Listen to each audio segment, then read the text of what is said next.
जय हिंद दोस्तों। शिक्षा एक उद्देश्य हमारे YouTube चैनल में आपका बहुत बहुत स्वागत है। आज सीटेट में पर्यावरण के कुछ प्रश्नों को डिस्कस करेंगे। फर्स्ट क्वेश्चन है हमारा इसमें, कीटवच्छी पौधा, कीटवच्छी पादप यानी पौधा जिस मृदा पर उगते हैं उसमें कौन सा तत्व नहीं होता है।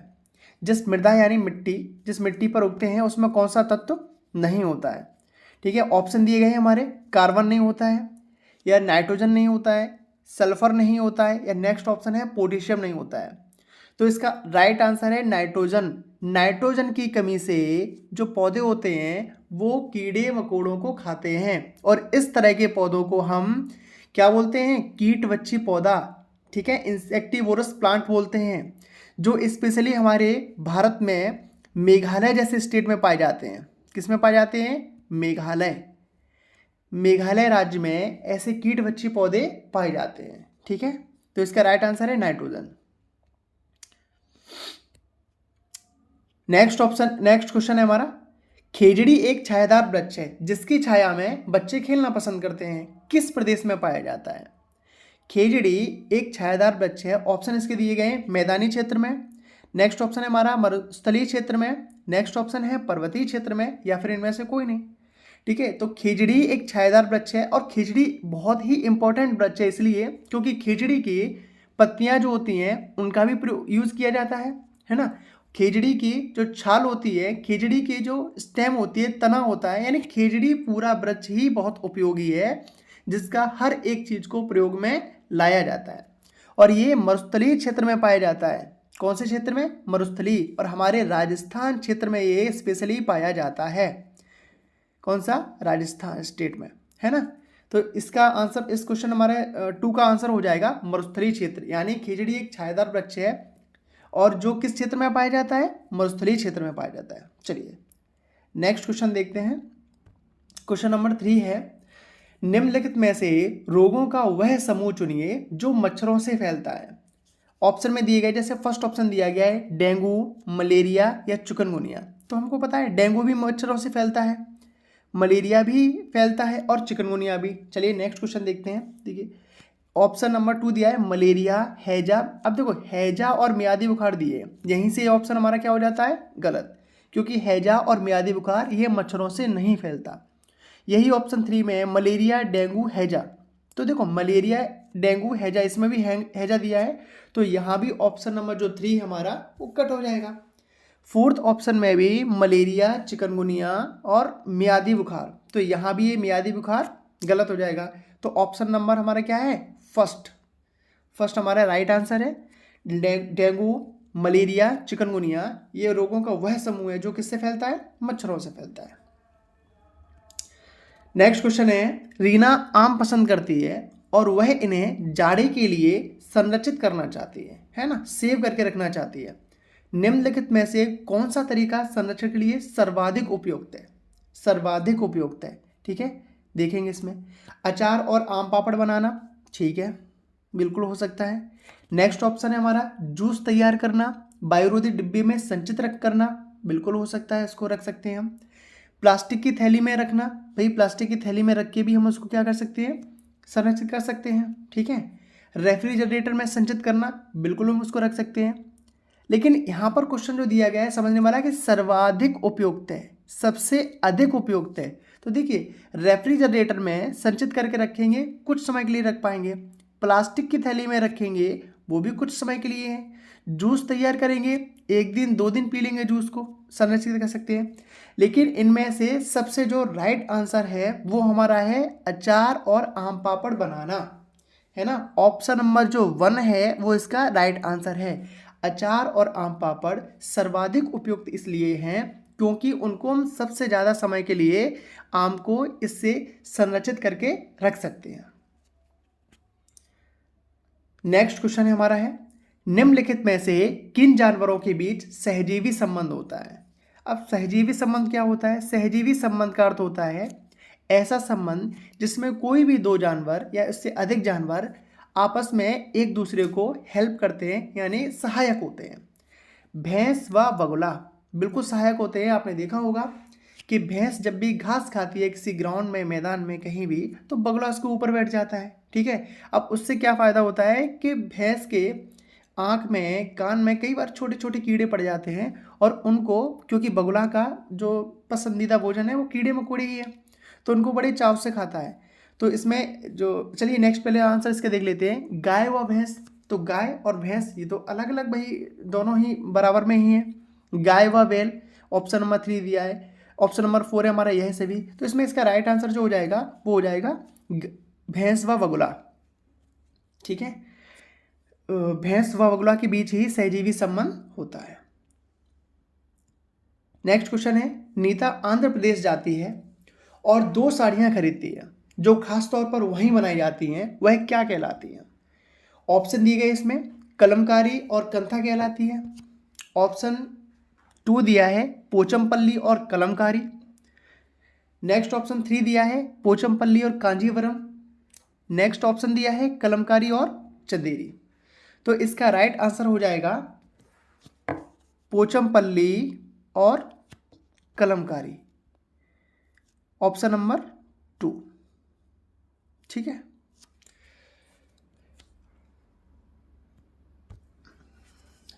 नेक्स्ट क्वेश्चन हमारा है 7। निम्नलिखित में से कौन सा सूक्ष्म गतिक कौशल का उदाहरण है? फर्स्ट ऑप्शन दिया है फुदकना, सेकेंड चढ़ना, थर्ड ऑप्शन है लिखना या दौड़ना। तो देखिए सूक्ष्म गतिक कौशल, अब यहाँ गतिक कौशल से समझ में आता है कि भाई एक ऐसा कौशल जिसमें गति हो। क्या हो? जिसमें गति हो। तो फुदकने में भी मूवमेंट होगी, गति होगी, चढ़ने में भी होगी, लिखने में भी होगी और दौड़ने में भी होगी। लेकिन सूक्ष्म, एक इसमें साफ साफ दिख रहा है हमें, शब्द क्या आ रहा है? सूक्ष्म। तो इसका आंसर क्या हो जाएगा? लिखना, ऑप्शन नंबर 2, ऑप्शन नंबर 3 इसका राइट आंसर है। लिखने में ही सूक्ष्म गतिक कौशल यूज होता है, यानी सूक्ष्म गतिक कौशल का उदाहरण में सर्वश्रेष्ठ जो ऑप्शन इसमें हो जाएगा वो आपका आ जाएगा आंसर नंबर 3। ठीक है, नेक्स्ट क्वेश्चन है, प्राथमिक स्तर पर बच्चों को आकलन करने का सर्वश्रेष्ठ तरीका है डैश का प्रयोग करना। किसका प्रयोग करना? गृह कार्य का प्रयोग करना, या फिर योगात्मक कार्य का प्रयोग करना, या पोर्टफोलियो का प्रयोग करना, या आवधिक परीक्षाएं। ठीक है, देखिए गृह कार्य देने का अर्थ क्या होता है कि गृह कार्य बच्चों को देंगे तो क्या हम उसमें उनका जो आकलन है उसको सही तरीके से कर पाएंगे?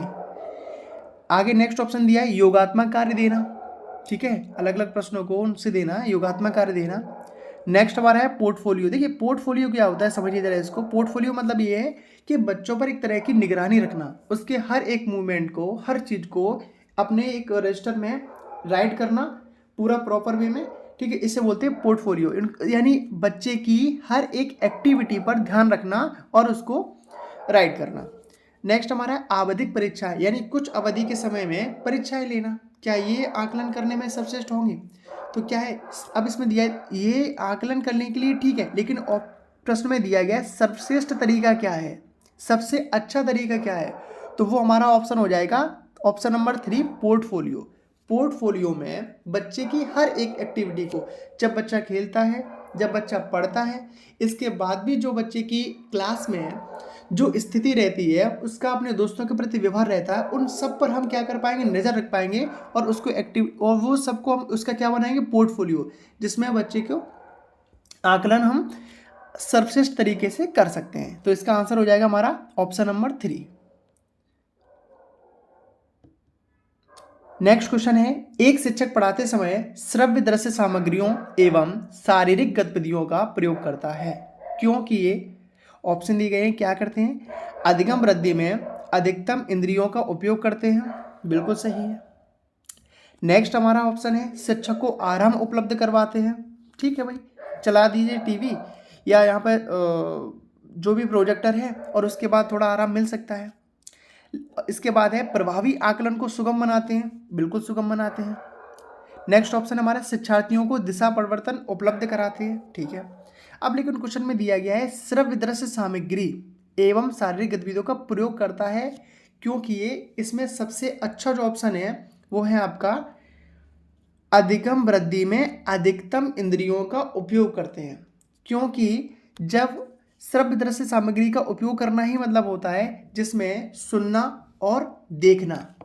जब हम सुनते हैं या देखते हैं, जैसे आपने बचपन में देखा होगा कि जब भी हम कोई मूवी देखते हैं तो उसकी जो मेमोरी है हमारे दिमाग में काफ़ी समय तक सेव रहती है।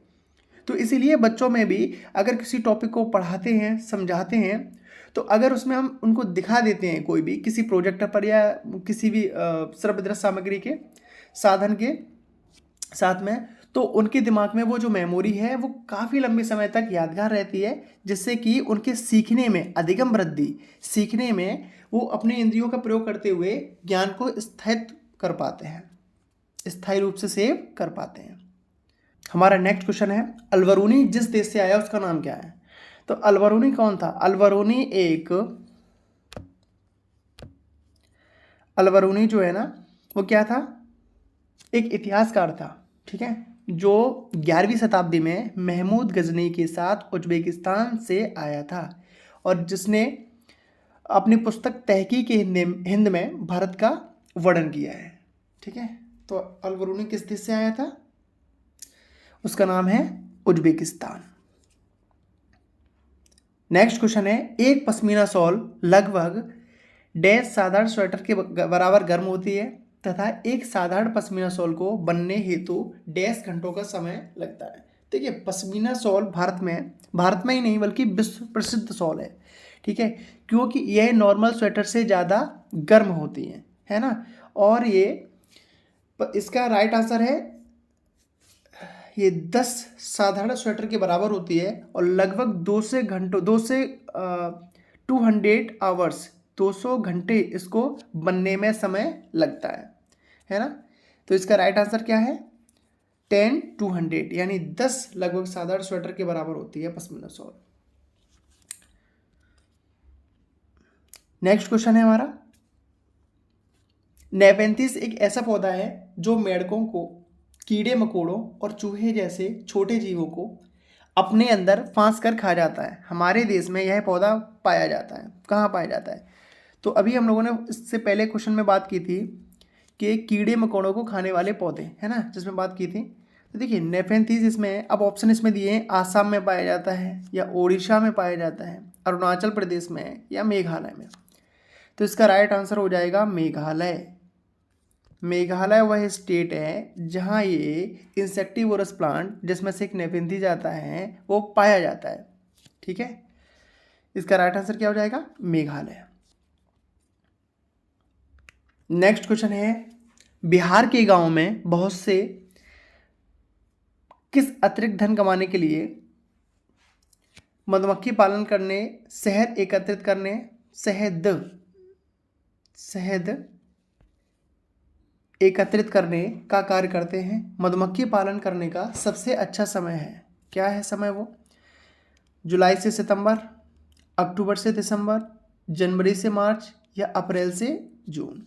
तो इसका राइट आंसर हो जाएगा हमारा अक्टूबर से दिसंबर, क्योंकि अक्टूबर से दिसंबर वो समय है जब ज़्यादा मात्रा में फूल खिलते हैं और जिन पर मधुमक्खियाँ बैठकर फूलों पर अपना रस जो उसका चूसती हैं और शहद बनाती हैं, है ना।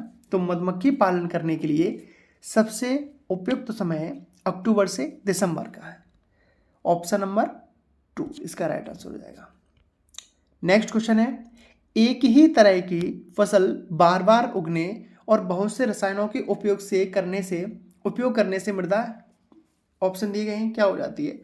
किसी विशेष फसल के लिए उपयोगी बन जाती है। क्या हम किसी एक फसल का बार बार प्रयोग करते हैं तो उससे हमारी जो मृदा है यानी मिट्टी है उपयोगी बन सकती है, और वो भी केमिकल डालने के बाद? तो ये तो बिल्कुल सही नहीं है। नेक्स्ट ऑप्शन हमारा है, सिंचाई के लिए उपयुक्त बन जाती है। क्या वो सिंचाई के लिए उपयुक्त बन जाती है? नेक्स्ट ऑप्शन हमारा है, उपजाऊ बन जाती है। क्या रसायनों का प्रयोग करने से हमारी मिट्टी उपजाऊ बन सकती है? नेक्स्ट ऑप्शन है, बंजर हो जाती है। तो भाई सिंपल सी बात है, क्या हो जाती है? बंजर हो जाती है। अगर किसी भी खेत को हम क्या करेंगे, उसमें रसायन का प्रयोग करेंगे और उसमें एक ही फसल को रिपीट करेंगे, हम बार बार एक ही फसल को रिपीट करेंगे, तो उससे क्या हो जाएगा? हमारी जो मिट्टी है बंजर हो जाती है, ठीक है। नेक्स्ट क्वेश्चन है हमारा, तरुण भारत संघ नामक समूह संबंधित है? ऑप्शन फर्स्ट दिया इसमें, स्कूलों में दोपहर का पका हुआ भोजन उपलब्ध करवाने में। क्या ये संघ, तरुण भारत संघ, स्कूलों में दोपहर का पका हुआ भोजन उपलब्ध कराने में इससे संबंधित है? आर्थिक रूप से कमजोर वर्गों के बच्चों के लिए निःशुल्क कोचिंग कक्षाएं चलवाने में? या ऑप्शन नंबर 3 है पुरानी झीलें पुनर्निर्मित कराने में? या नेक्स्ट हमारा ऑप्शन है विशेष रूप से सक्षम बच्चों को सिखाने में और उनको मदद करने में? तो इसका राइट आंसर हो जाएगा पुरानी झील, यानी ऑप्शन नंबर 3 पुरानी झीलें हैं, उनका पुनर्निर्माण कराने के लिए तरुण भारत संघ नामक जो समूह है वो विशेष रूप से कैसा है, सहायक है। ठीक है, तो ये तरुण भारत संघ नामक जो समूह है वह किससे संबंधित है? पुरानी झीलों के पुनर्निर्माण कराने से।